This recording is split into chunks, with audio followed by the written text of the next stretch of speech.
mendengar lagi lagu apa tadi itu.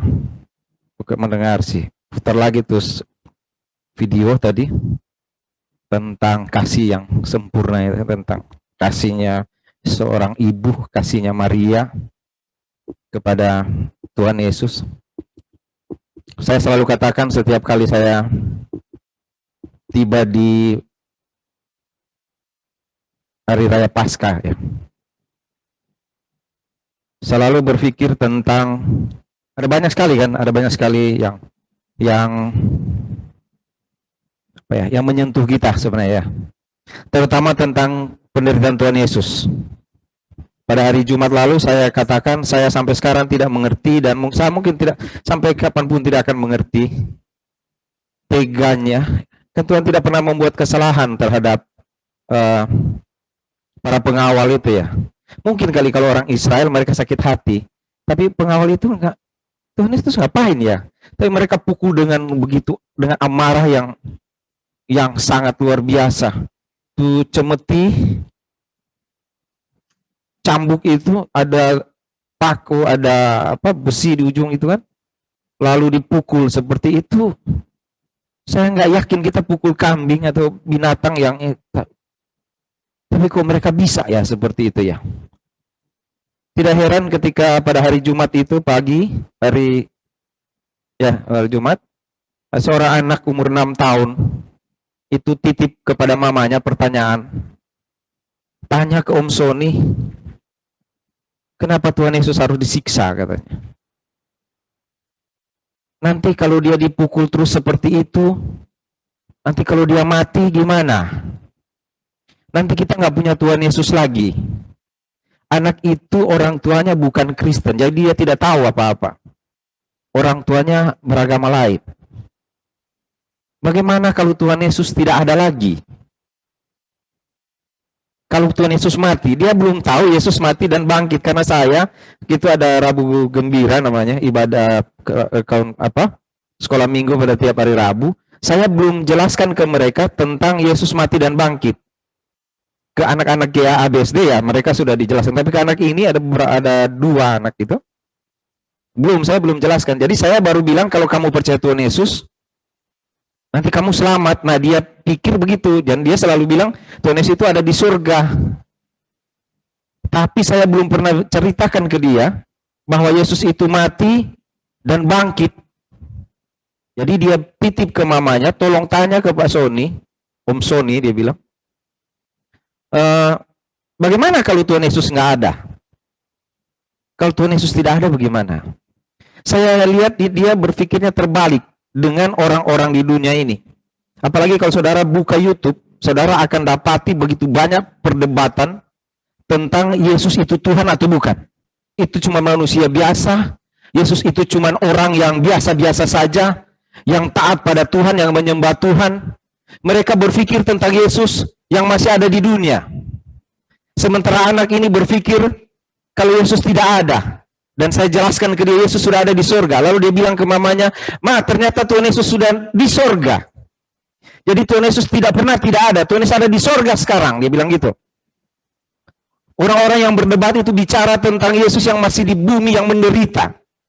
Seorang teman tanya pada saya, Pak Sony ikuti nggak perdebatan tentang Yesus? Saya bilang enggak. Kenapa? Itu bagaimana menurut Pak Sony? Bagaimana Tuhan yang sempurna itu? Saya bilang, kalau Tuhan sudah ada di surga, apa yang mau diperdebatkan? Hah? Kalau Tuhan sudah di surga, saya mau perdebatkan tentang apa? Apakah dia manusia? Apakah dia Tuhan? Kalau dia manusia, kenapa dia lapar? Kalau dia manusia, kenapa dia lapar? Dia sekarang di surga, mau berdebat tentang apa? Mau berdebat apa kalau Tuhan di surga? Saudara tahu? Di Kristen itu memperingati tentang kematian, kebangkitan Tuhan Yesus. Saya bilang alam maut pun porak-poranda oleh kedatangan Tuhan Yesus. Alam maut pun selesai. Tidak lagi bisa menahan Tuhan Yesus. Selesai. Tidak ada. Tidak ada yang dapat membuat apapun untuk menahan Tuhan Yesus. Sekarang dia di surga. Saudara tahu, orang-orang yang mau menghina Tuhan, orang-orang yang mengabaikan Tuhan, Tidak akan dapat menyentuh Tuhan. Orang-orang yang menghina Tuhan, orang-orang yang mencoba untuk mengabaikan Tuhan, tidak pernah dapat menyentuh Tuhan. Karena dia ada di sorga. Dia sudah di sorga. Dia adalah lagi sebagai manusia yang menderita. Dia tidak bisa dipukul lagi. Bahkan sebenarnya dia tidak bisa dihina. Karena dia di tempat yang mulia. Kita yang sakit hati kalau Tuhan dihina. Tapi apakah hinaan itu mau sampai di Tuhan? Sudah lewat. Sudah lewat. Bahkan sebenarnya saudara, kalau saya mau bilang seperti ini, kalaupun kita tidak menyembah Tuhan dengan benar, saya kadang-kadang berpikir, memang kalau saya Tuhan, saya bilang begini, memang saya peduli kamu. Hah? Kalau saya Tuhan, kalau ada orang yang saya sudah kasihi dia setengah mati, lalu dia tidak mau mengasihi saya akan bilang, saya cari lain. Ya kan? Kalau saya sudah mati bagimu, saya bayar harga hidupmu dengan nyawa saya, dan engkau tidak menghormati saya. Kalau saya Tuhan, saya bilang, apa peduli saya padamu? Saudara pernah berpikir begitu? Atau saudara merasa penting sekali bagi Tuhan? Oh, saya ini penting bagi Tuhan. We are the reason. Kamilah alasan. Bukan, saudara. Kan saya sudah bilang hari Jumat. Bukan kita yang menjadi alasan Tuhan mati. Tapi Tuhan memang mau mati bagi kita. Kok kalau Tuhan mati ya? Bagaimana Tuhan mati? Apa Tuhan mati seperti kambing? Ayam sama kambing mati beda. Kambing sama orang mati beda. Nah, kalau Tuhan mati, apa sama dengan manusia? Itu aja yang dipikirin ya. Nanti kita. Kalau Tuhan mengasihi kita lebih dari apapun, maka adalah sangat bejat. Maaf nih kata ini.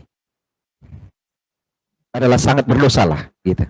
Padahal berdosa itu segala macam. Ada bejat, ada kurang ajar, segala macam di dalam. Tapi kalau kita berawas dosa loh. Biasa-biasa aja loh. Orang. Jadi kalau kita mengabaikan Tuhan, bukankah itu sangat menyakitkan?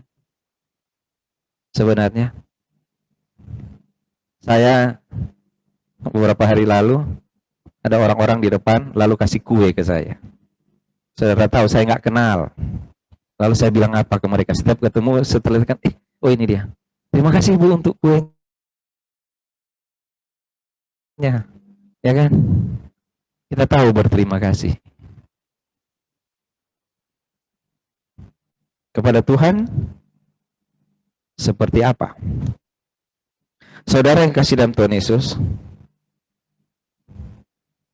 saya juga katakan tadi, setiap kali berpikir tentang Paskah atau kematian Tuhan, saya selalu berpikir tentang Maria. Maria. Ya, Bunda Maria. Kenapa dia dihormati? Saya bilang hari Jumat, kalau tidak ada Bunda Maria, Yesus nggak punya daging. Nggak punya. Karena dari situlah manusianya. Seorang wanita muda yang berkorban. Atau dikorbankan kali ya. Berkorban aja. Ya. Dia takut sekali. Malaikat bilang padanya, Maria, jangan takut. Engkau akan melahirkan seorang anak laki-laki. Dan hendak engkau menamai dia Yesus. Dan mulai itu Maria tahu, anak dalam kandungannya itu dari Tuhan. Lalu anak itu lahir. Maria peluk anak itu. Dia cium, dia jaga, jangan dingin. Dalam perjalanan dari Bethlehem ke Yerusalem, ke Nazaret, dalam perjalanan sampai jauh ke Mesir, dia peluk anak itu. Dia sayang anak itu. Setelah anak itu remaja, dia lihat anak itu bertumbuh, dan dia tahu ini dari Tuhan. Ini Tuhan saya. Lalu anak itu bermain lari-lari dan jatuh. Dia tidak mau anaknya jatuh dan luka. Dia lari dan peluk anak itu. Ketika anak itu dewasa, anak masih remaja, dia bertemu dengan orang-orang dan lihat anaknya berdebat dengan para ahli Taurat pada umur 12 tahun. Lalu dia datang dan bilang, anak, kamu bukankah aku harus ada di rumah bapakku? Maria waktu itu tahu, oh ya, anak ini bukan milik saya, Lalu ketika umur 30 tahun, mereka di pesta.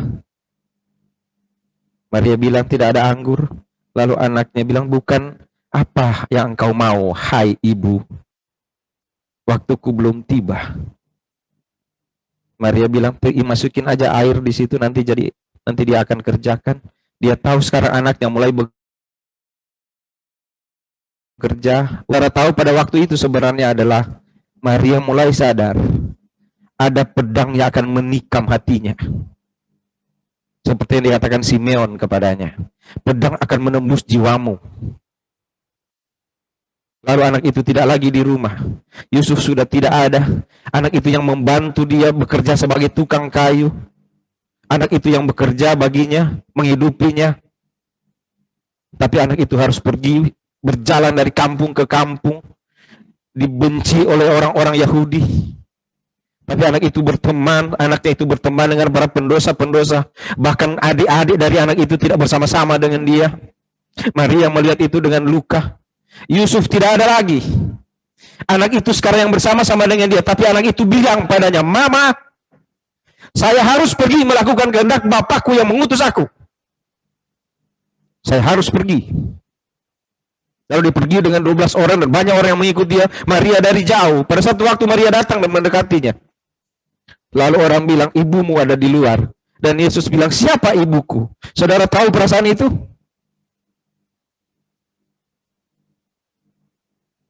Bagaimana perasaan itu?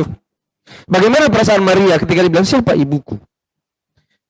Maria tahu, tidak bisa. Dia bukan punya saya. Dia cuma dipinjamkan ke dalam rahim saya dan saya mesti bimbing dia. Saya tahu bagaimana mengasihi dia. Saya peluk dia.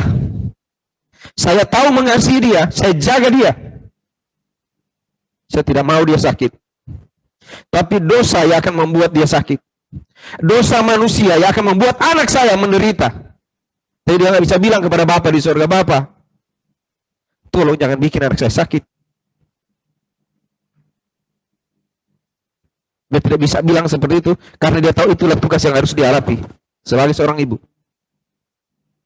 Dan saudara tahu, sekitar tahun 33, ketika usia anaknya 33 tahun, sekitar situ, dia lihat anaknya berdoa. Dia lihat anaknya pergi. Tapi sesudah itu murid-muridnya datang dan bilang padanya, Ibu, Yesus ditangkap. Dan anaknya dipukuli di depan matanya. Pada waktu anak itu kecil,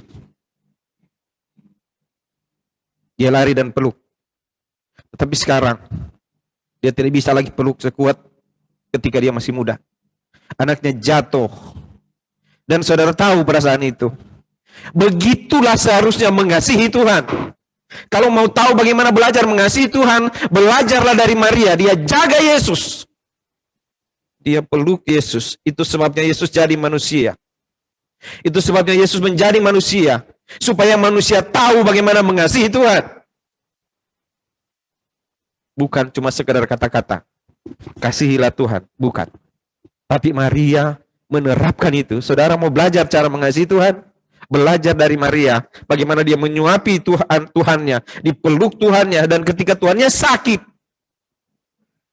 dia nggak bisa apa-apa. Saatnya sudah tiba. Saatnya sudah tiba, anaknya harus menderita. Ibu Muklis pernah bilang pada saya, Pak Sony, saya pernah kehilangan suami saya dan itu sakit sekali, Pak Sony. Tetapi ketika anak saya meninggalkan saya, karena dia ada di rahim saya sebelum dia ada di dunia ini. Dan itu sangat sakit, Pak. Saya mengerti, oh itu maksudnya Maria. Oh itu sakitnya Maria. Anaknya tergantung, dia cuma bisa cium kaki anaknya di atas kayu salib. Itu Maria.